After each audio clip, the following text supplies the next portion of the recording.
the state or community? We just had a Just Dance class, a very shortened Just Dance class, which is based on the work of Stephen Porges. And we did 3 aspects of the polyvagal system. The first one that we addressed was the fight or flight, because that's the first way in for people, most of us. And we did a lot of breathing and releasing, growing and shrinking. And that was very calming, would you say? Yeah, coming into calmness. Right. Coming into calmness. And we talked about how sometimes you do have to leave, right? Yes. And so, but exhale as you leave, right? And then the second section of it was motivate, activate, and that is to address the freeze or faint, which is the more severe form of trauma, where people get frozen and they have frozen faces as well. So if you're in a community, a small community, and you've been through a lot, maybe everybody's withdrawn into a sort of stoic quietness. Maybe everybody's a little bit more irritable and on edge. And in a little group that meets week in and week out with movement, without even talking about the issues, people those who are on edge start to calm down. Those who are quiet and locked in start to open up. And the third section is when we move together.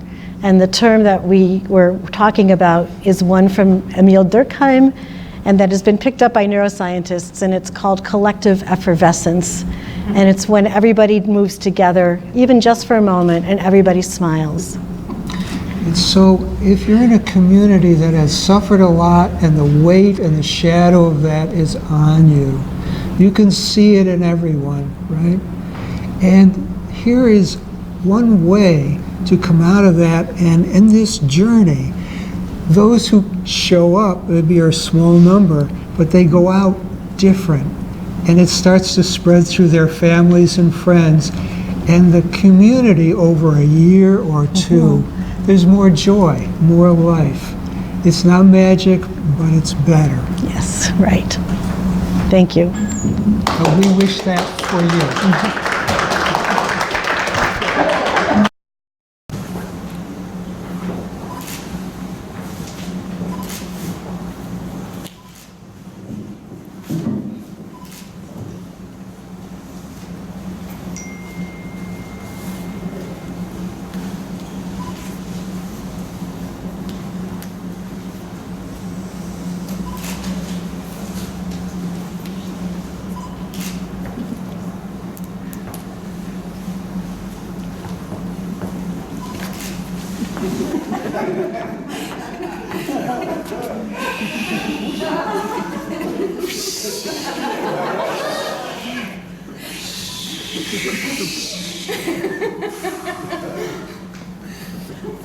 After you.